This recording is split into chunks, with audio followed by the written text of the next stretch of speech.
Hey there, Smooth Life family. We are excited to announce the launch of our brand new website. Explore everything Smooth Life has to offer, from our latest projects, exclusive content, and sneak peeks from our creative journey.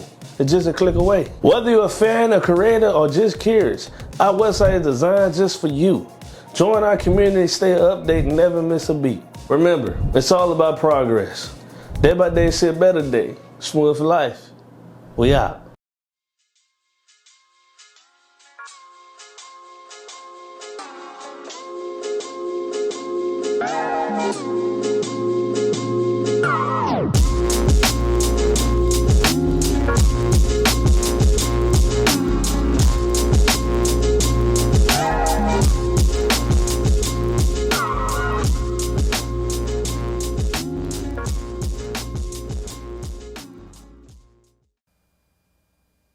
All right, everybody, welcome back to another episode to Smooth Life Podcast, a podcast where we talk about people's experiences, where they currently at, and where they currently try to head to. All right, within life, the careers, or entrepreneurship. And so, man, what's going on, man? So, thank you for having me. I'm glad to be here. So, the way we're going to introduce him is he's a kid from Florence. His parents adopted him from, is it Kazakhstan? Kazakhstan, yeah. Kazakhstan. When he was 13 months years old, he grew up in a household of two parents, going to Florence Christian his whole life, but been very active in church, and he was a Christian. He loves sports as far as football, baseball, and basketball. He just loved everything about growing up in the South. What else? Going to the beach every year, to the mountain, and every weekend and spending time with his family. And Dawson wants to be recognized as an HVAC, standing for heat, ventilation, and air conditioning. Correct. Everybody, give it up for Dawson. Thank you. I'm glad to be here. I'm a little new to this as well, so, we're kind of playing it by the jump. Right. But I'm excited to be here. I'm ready for it. All right. So I'd say the first question that I got for you, man, is how was your childhood and what motivates you to be into HVAC?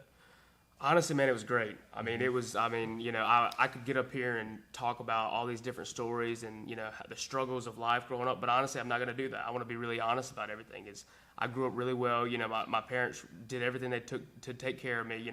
We weren't rich, but we, definitely weren't poor. So, they sacrificed a lot to provide for me and put me in a great spot. So now I'm here with you, working, filming a podcast.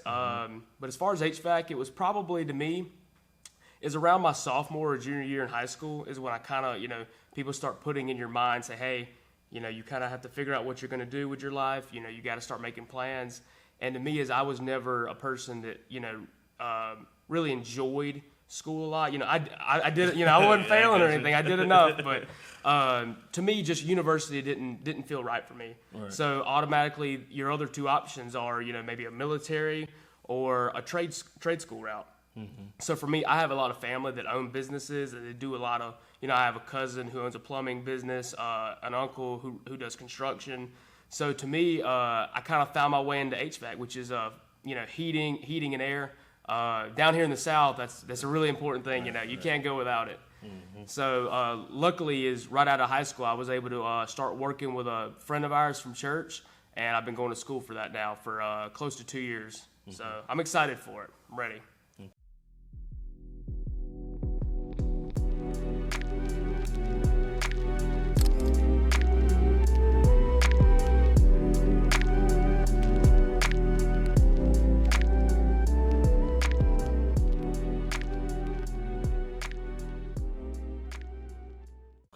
Okay. So how was your experience going to private school like Florence Christian, and what type of challenges you had to face while you was there?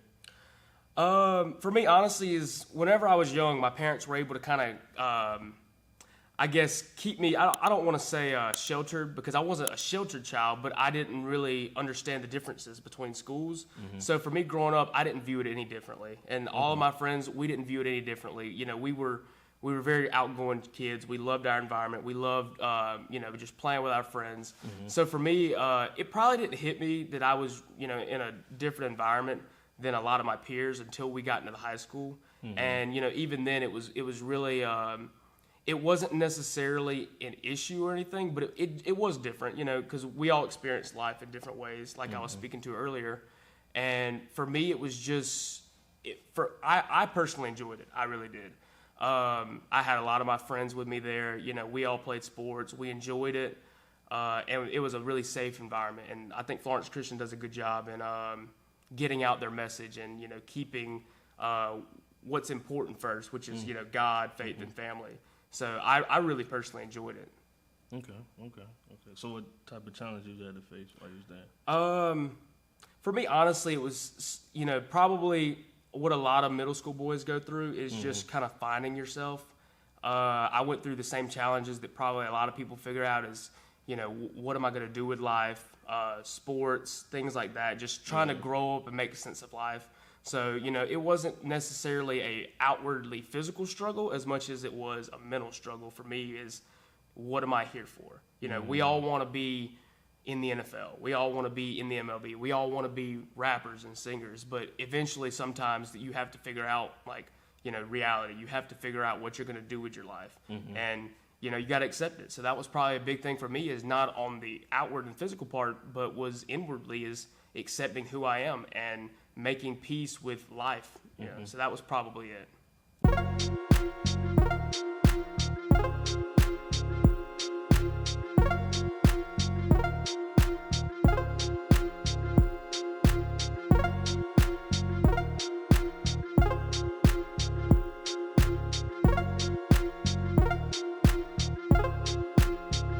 Okay. So where did photography come into place? Honestly, man, so I played sports in high school, and I always loved capturing the moment. I wanted to be there. I've always loved taking pictures and being in pictures and taking pictures with friends and video. So around my junior year, I was using my parents' camera. It was an old Canon Rebel series. So I approached the athletic director and I was like, "Hey, I would love to bring my camera to basketball games and do pictures." And he was like, "Go for it. You know, we have no problem with that." So that's kind of where I started. And then I got into my senior year, and I was approached by Steve McCart, which is one of the co-founders at GameFlow. And he asked me if I wanted to join, you know, when I was ready coming out of high school. And I was really excited about that offer because to me, GameFlow represented everything that I wanted to do with my creative ability, which was, you know, covering sports on a broad range in South Carolina. So obviously, I mean, that was a huge no-brainer. And ever since then, it's just been amazing. You know, every experience from Maurice, whose studio we're using right now, from Steven to Ryan. Shout out to Maurice. Y'all can't see him, but he's over in the corner. But it's just been a great experience. I mean, I love those guys. I think I think we do it best when it comes to, you know, I'm a little biased, but I think we do it best when it comes to covering sports across South Carolina. But yeah. So what would you say, like, doing, like, photography and all, what challenges you had to face doing photography? For me, early on was probably pushing through a lot of the hate. I mean, you're going to have that. You know, when you're a 16, 17-year-old kid and you show up to a game with a camera, a lot of the larger media will kind of, shun you down. You know, they don't want anybody to kind of get in their way, and they're really not helpful, to be honest, because they don't want anybody new in their game.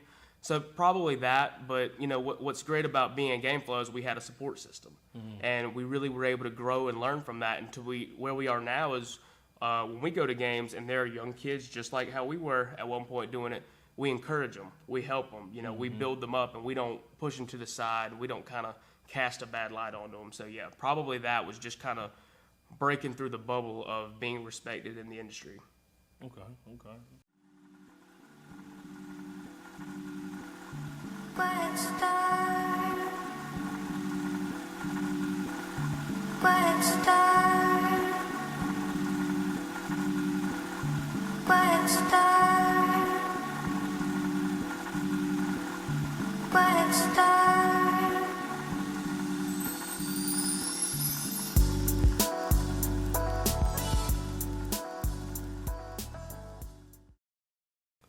So what would you say, how can I ask this question? How can you entwine, like, everything that you're doing now, like with Hvac, photography and all, how can you bond that together in your personal life? Honestly, it's a little difficult. It is now. You know, I'm a little bit older now, but I try to keep things separate. You know, to me, photography and video and stuff, I love to do it. That's just my hobby. I love to do it. I have no problem doing that kind of work for free. And I you know, growing up, I did a lot of that for free. And with my job, HVAC, that was just something that I picked out as a career for me. And, you know, that's what I want to grow into as well. But I would love to take photography right there beside with me, like Maurice, my good friend here. He's a barber, but he's also a photographer and videographer and really good at both of those things. So I think, you know, for my future, that I would really love to be able to do that, is bring photography step by step with my career. That's good. That's good. That's good. So, as a member of Game Flow, like talk about the story, like joining Game Flow, like your story. Yeah. So kind of like I mentioned earlier, in high school when Game Flow started, we all saw it. You know, we loved it because there was nobody that was doing it like that at the time. And, you know, I met Steven at one of my buddy Joel Huntley's signing day. He was signing to go play football. And, you know, I talked to Steven. He knew that I took pictures, and they were, you know, looking for their first outside member to join. So he talked to me. He was like, man, we would love to have you. He's like, text me anytime. So I took a lot of thought on that, you know, and really it was a no-brainer for me. So when the summer came, I reached out to him. It was great. Everybody was really welcoming. And we had our first meeting, and look, here we are now. So the rest is history, I guess you could say. That's good. That's good. That's good, man.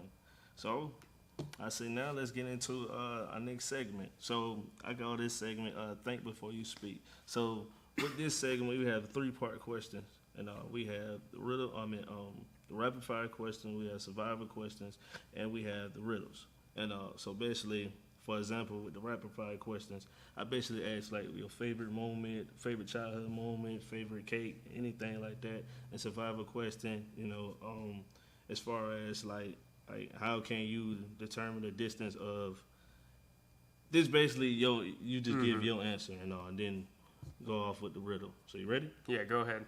All right. So favorite photography moment. Oh, that's tough. There's a lot of great moments, but I'd have to say I'm going to go recent here. So I started kind of working with Clemson baseball a lot, and my favorite moment might be I captured a picture of the shortstop. He was making a play and then throwing it first, and that was kind of, to me, was the coolest moment because I'd never envisioned that I could go from taking pictures at a JV basketball game to now covering one of the best teams in college baseball. And I mean, the picture was nothing crazy. I mean, it was pretty standard, but for me, it was a personal goal of mine, I think. That was a really big deal for me to say, hey, you know, I never thought I could be here in 2 years, and now here I am. You know, it feels just so natural. Favorite childhood memory? Oh, that's tough. That's tough. There's a lot of them. But I guess off the top of my head, I have to say it was the first time I went to Disney World. Okay. I was maybe 6 or 7 years old, and I didn't know. Here's the funny part was, so my parents asked me, like, before spring break or something when I was a kid, they were like, where do you want to go for spring break? You know, what do you want to do? And I was like, I want to go to the beach because we were really used to going to the beach. They were like, all right. So they didn't tell me where we were going. They said, all right, let's get in the car. Everyone's driving.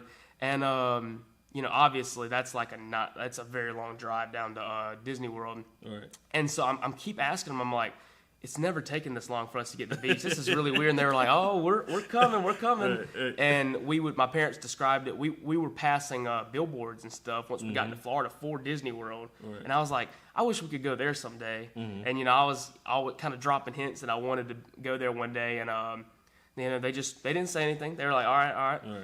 And so we get to our hotel, which, you know, I'm a child at the time, so I'm not picking up on where we actually are. And we were set up right outside the gates at Disney World, where you could see the Disney, you know, the castle, Mickey's castle or whatever, or Cinderella's castle. And they pulled me to the window, and my dad, the camera that I actually first started using, he's filming me, and he's like, and he's looking at this map of Disney World, and he's looking out, and he's like, what do you see over there? And you could just see on the camera my face when I make an image of where I really was. I fell right back down onto the bed. I was so excited. So that was probably, to me, I guess you would say a core memory, and the first thing I could think of. Okay. So favorite meal with sides? With sides too? With sides too. That's pretty easy. Steak, no question about it. Steak? Ribeye steak. Give me a 12 ounce. For my side, I'll take either a side house salad or mashed potatoes and gravy. I was about to That's say. probably me, and I like my stadiums medium. I like it a little pink. So yeah, that was easy. That was an easy question. So we're gonna get in the survivor question. So the survivor question is, how can you determine the distance of an ongoing storm? First one is by the time between flashes of lightning or clapping of thunder, by the length of the lightning bolt, or by the loudness of the thunder. I'm gonna go the first one. With You hear the thunder, then you lightning. The kind of given measurement that I grew. I don't know if it's actually true, but that's what I was always told was when you see lightning flash, you count. 1, 2, 3, all the way up until you hear the thunder. Yeah. And that's kind of how you judge how far it is. That's Right. I don't know if it's right. I'm not a weatherman, but that's kind of what I grew up thinking. Okay. So now we're gonna get into our riddles now. Now, usually when I ask everybody about you seen the podcast, ain't it? Yeah. Okay. You see how it goes, the process of the riddles. All right. So first riddle we got is: you see a boat full with people. It has not sunk, but when you look again, you don't see a single person in the boat. Why? So the boat hasn't sunk. So it's just a sitting boat with people on the deck. And then you look away, you look back, and they're gone. They're gone. Easy answer. They went through the Bermuda Triangle. No. They all disappeared. That's the easy answer. That's your final answer? That's my final answer. I give you 3 tries. Okay. I got 2 more then. Ooh, take your time. That's tough. Does anybody else get this? No. That's This tough. the first one I asked. That's tough. This the first one. You want some help? Yeah, Maurice, what do you think? What do you think? Off camera, phone a friend right here. Wow. You want to read the question again? No. So there's only a couple. I mean, when I say the answer, you're gonna be like, "Oh no." You're gonna be real shocked when I say the answer. Maybe they're hiding. Uh-uh. Okay, so one more. That's tough. That's really tough. It's a different boat that you're looking at. Dang. I don't know. You're gonna have to give me this one. I'm gonna read the question back, and I'm gonna give you the answer. So, you see a boat full with people. It has not sunk, but when you look again, you don't see a single person on the boat. Why? The answer is all the people was married. Oh my gosh! Wow! I should have thought of that. Okay. That's a good one. You got me there. Okay. All right, let's do another one. All right. I have keys, but no locks, and space, and no rooms. You can enter, but you cannot go outside. What am I? A lockbox. No. You have keys. I have keys, but no locks, no space, and no rooms. But you can enter, but you cannot go outside. What am I? So you have. I'm trying to. Now that you fooled me on the first one, so now I'm kind of trying to think all different answers. Gotta warm up now. Yeah, I know. So key. I was never good at riddles. So if I was Batman, Joker would have won. So keys. They basically though they open something, but you can't go back outside. Right. Mm-hmm. No lock. I think this is a good one. This is good.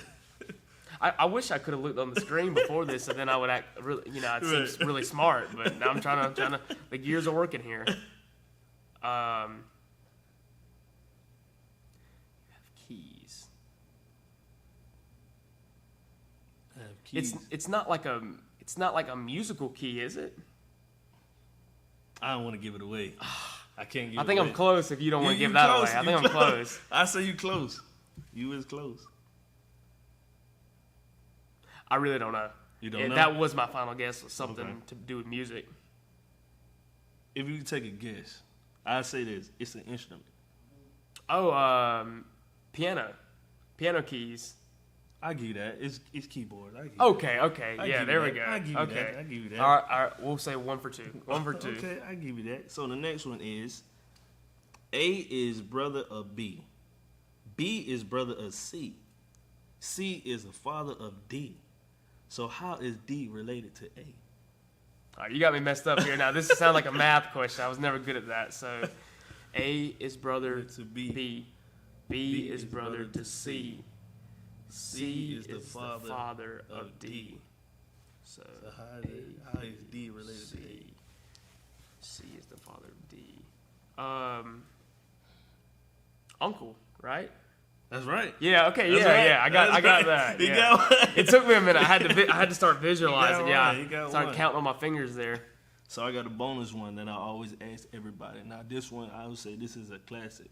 So, how can I remember?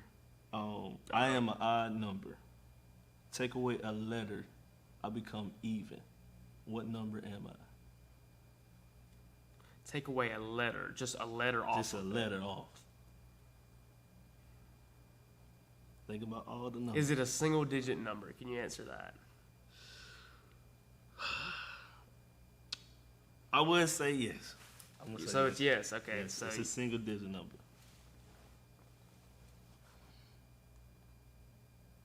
now I'm trying to go through the alphabet. So it's not 1. And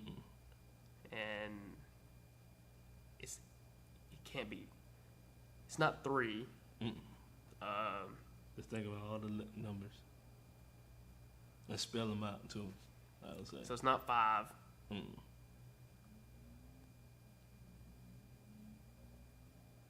It's not 7. Well, I ain't gonna say.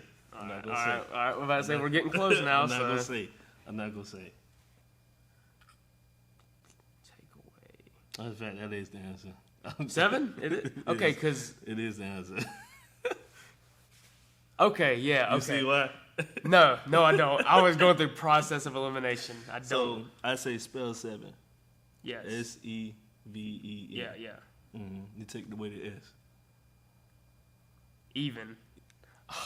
Okay, I was totally see, the funny thing was I was trying to make it into, like if you spelled 1. Right. And then 0 would technically be an even number. I was trying to take away a number and try to spell. I was starting matching up the numbers, and I'm like, that doesn't make any sense. Right, Okay, right. yeah. So we're going to get into our next segment. Next segment is called Word of Advice. So with this segment, I ask 2-part question. So the first question is, what advice would you give anyone that want to get into the field that you're in? And the second part question is, what advice would you give that 15-year-old boy that's getting started in life? The first part of it I would probably say is, don't be afraid to mess up. Don't be afraid to go, I guess out of your limits, out of your bounds, and don't be afraid to be told no either. So many people are afraid of rejection in their life, and that's not just for photography and getting started in this. I think that's for everything. So many people are afraid to be told no when they don't realize that every single no that you get in life just brings you closer to your next yes. So that's what I would say to the first part is, don't be afraid of rejection and push your boundaries. Do whatever you have to do. Get right into the action. Don't worry about what anyone else says. Do what's best for you. And number 2 is, what would I say to, would it be my 15-year-old self? Well, just 15-year-old boy. Just 15-year-old boy. That's tough because I'm trying to, put myself in my shoes. What I would want, I think there's a difference between Matter of fact, let's go you. Let's say you. Okay, 15-year-old boy. I think there's a difference between what a 15-year-old boy wants to hear and what he needs to hear.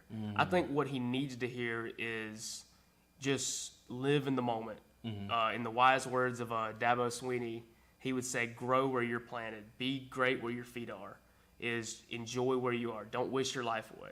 Because how many 15-year-olds and children do you hear say they want to grow up? They want to grow up so bad. They want to be older. And my best advice would say, don't wish for it. Just go through life. Take a second every now and then to just smell the roses. Be appreciative where you're at. Be thankful for where you are. Don't wish anything away, because once it goes away, you can't get it back. That would probably what I would say. That is true. That's good, man. That's good. So now we're going to our last segment, which is called It's On You. So if you got any advice or any questions you want to ask me, I'll give you 2 questions to ask me. You can do that right now. Okay. So my first question is, you asked me earlier what got me into photography. What got you into this? That's a good question. I would say what got me into photography, just the basically this like, the way the style of photography that I do is a documentary style photography, So basically like I look at photos like an investment of memories, So basically I say the way I really actually got into it, I really was actually a videographer. That's what I went to school for. So just photography just all of a sudden just came out of nowhere. And I remember doing my first event. I really actually didn't know what to do. It was either video or take photos. So I just went on and took photos, and that's how I got into photography. And my second question, if you could interview any celebrity, Ooh, who would you bring on? Who would you bring on? You got to pick one. Ooh. Dead or alive? Yeah, dead or alive, whoever. Dead or alive. That is a good one. I got my answer. I want to see what you would say, though. Dead or alive. No, I had that answer.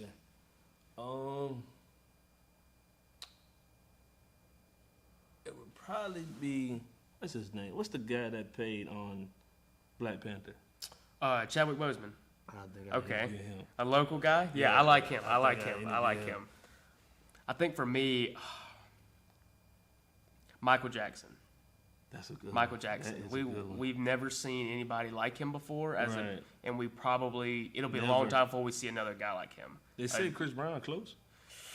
But I don't know. I don't know. Michael Jackson had people fainting at his Right. shows for just stepping onto the stage. And I mean, just as far as a creative genius in the studio, I mean, he changed the game for what is modern day pop. Everybody's chasing Michael. Everybody. I'm telling you. So if you got any advice you want to give me, you can say that. Man, that's tough. That's tough because Just say anything.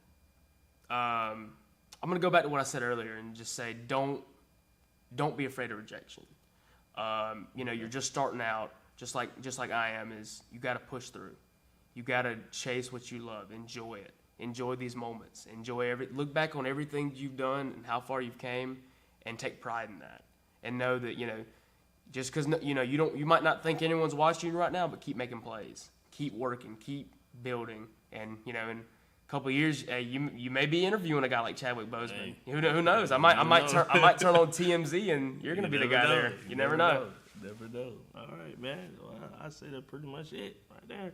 Tell them where the people can look for you. So of course, you can, if you have Instagram, you can go to my photography page, which is Smitty Flix, SMITTYFLIX, and you can go to my personal, which is linked in the bio there at DAW_SMIT. Also, to hit up GameFlow as well, you can go to gmflo.com, find all of our stuff there, and basically that's it. All right.